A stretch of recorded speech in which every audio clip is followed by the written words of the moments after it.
All right, guys, it's voting day, and they got approved.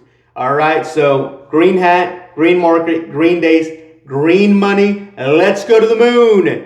But wait, it's still gonna wait till Wednesday though. So it got approved, but proposal number 3 got delayed. That is for them to vote on the board of directors. Basically, that's just the big guys things. Doesn't affect us. The merger's still going to go through. Ticker change is still going to happen. But instead of us thinking it might be Wednesday, it might be pushed back till Friday for that ticker to change because the merger got delayed till Wednesday. So not bad news. I know a lot of people saw that and sold. You'll see it on the graph when I show you that in a minute. We started up 52, went down, and then all of a sudden we got news that it went up a little bit again, and then we got news that it got delayed. So it dipped, and it dipped pretty good, about $45. So it dipped about $6 from opening, which is not bad. We knew that was going to happen. We knew Monday was going to be a sell-off day. We knew people were going to take profits on Monday, whether it got approved or not. We knew this. So shaky hands, not here. Get out. All right. Hey, nothing wrong if you got to sell. We've had people have these since $10, $15, $20 since June and July. We know this. We knew people were going to take profits, and it's okay because what my price target is not always your price target, and there's nothing wrong with that. If you got to sell, you got to sell. All right. So got approved. Just got to wait till Wednesday. That's it, okay? So we covered when the ticker change is going to be. More likely Friday now since it got delayed till Wednesday. Our price targets throughout the week, I'm thinking anywhere from 50 to 60 throughout the week. Today maybe high 49, maybe 50, but throughout the week 50 to 60 until that ticker changes. When that ticker changes, I'm thinking, I don't know, 80, 100. 100's really, really optimistic, but I'm thinking 100. You got people fear of missing out. You got FOMO going on. You got big institutions buying in once that ticker changes. So I'm thinking 90 to 100 once that happens, all right? So that's the big thing. When to sell call options. Now, everybody's going to be different. I got 10 call options right now. I'm going to sell 5 if it hits 90, and then I'm going to hold the other 5 if it goes higher than 100. And then big bucks right there. But if it doesn't, I'll sell back at 90 or at 80 because I have room to play with this. I got October 16 calls, so I got room to play with this. I'm not in a rush to sell them. I can wait for the dip to go down and come back up once that ticker changes.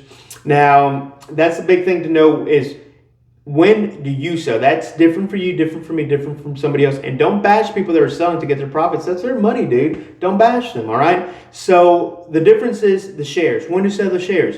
The shares, this is a company that's going to be big in 2 to 5 years, all right? So if you got a lot of shares, I would hold out on those shares, if you're a long-term play here, because they'll be worth $250, $300 within 2 to 5 years, okay? But like me, I got 32 shares. Not a lot. I got 32 shares. I'm thinking of selling about 15 shares if it hits 100, and then I'm going to hold the 15 out no matter what, because I do believe it's going to be a big company in the future. So I'm going to hold these shares long-term. But again, that's all different. You do, boo. It's all whatever you want to do. I'm going to sell 15 shares if it hits 100. My call options are going to share 5. And then I'm going to sell the last 5 as well, too. But this is post ticker change, either that day or the day after. I'm not going to sell before because you're losing money if you sell before, okay? So let's take a look at the graph today and see where we're at around 11 a.m. Central Time. So let's see what we got. All right, guys, so as you can see right here, we're at 8,784. We're $424 up on the day. On the week, you're looking at, we're negative 2,691. Again, that's because of the calls options right here that I have on show. They're not, doing so well right now just because of the price of the stock on there. Right, but you got to look at this at 840. I was up 2,932. That's when the merger got approved. And it was going through the pre-market and all that. And it hit, in real time, it hit 13,000 in real time. And throughout the day, it dipped and it dipped and it dipped. The biggest dip was around 10-ish right here.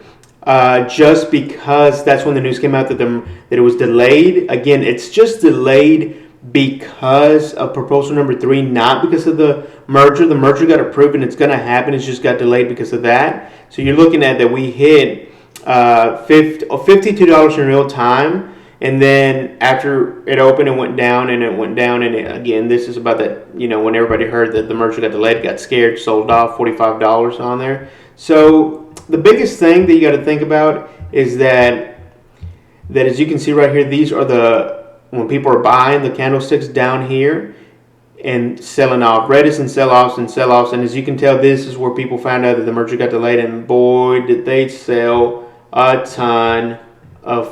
Look at this, just selling. I mean, you're looking at volume 171,000 shares.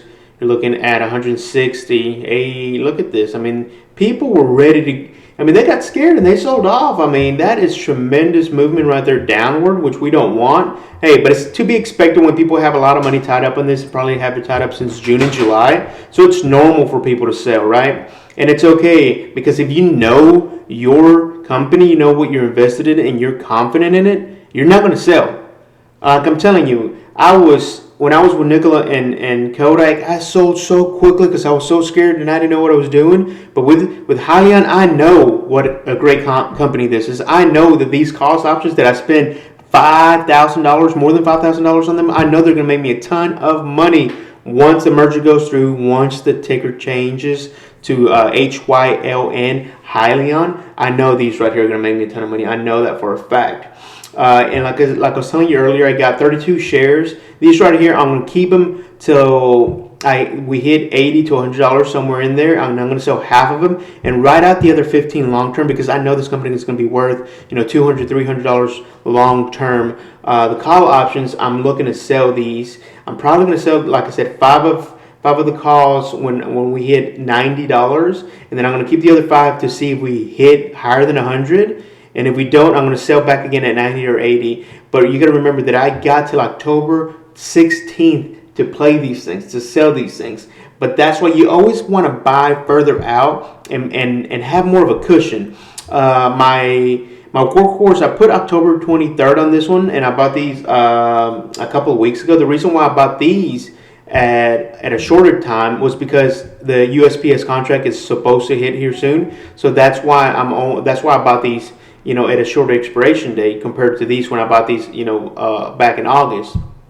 But you got to understand that these right here are going to make you a ton of money if you know how to play them right. You always want to have a cushion. It's not always better to buy calls cheap. Sometimes it's better to buy them a little bit more expensive because you're getting expiration further out. That's what you got to be looking at as well too. You got to know what makes sense to you and know your company, do your due diligence, research the company, know when the merger dates are going to happen, and expect delays. I mean, how many times have we gotten delayed with Shell? We gotten delayed with Shell, twice for sure. It was supposed to happen September 15th, got pushed back to the 28th, now to the 30th. So expect delays and don't get greedy and try to buy cheaper calls, because you'll get burned on them. I've gotten burned on them for sure. So this is what we're looking at today. So far we're at 11:15 in the morning Central Time, and it's at 47.37. Again, it's not the lowest it's been today because it went back to $45, but it's also not the highest it's been. I'm predicting that it's going to stay about the same throughout the day.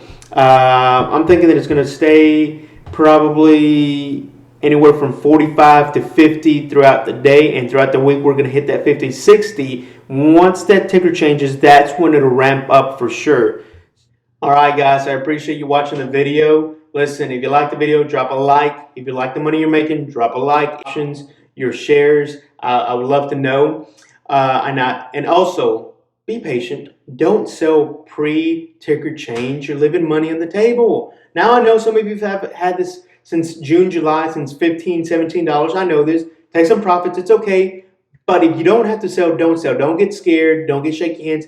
It's going to hit big once that ticker changes, once everybody starts buying it, okay? I know market's going to go green, all right? It's going to go green, trust me. It'll dip, but don't get scared if it dips. If you wake up at 8:40, 8:50 and it's red and it's dipped, take a nap, wake back up, it'll be green. This is golden, guys. Come on, you got to believe in your company.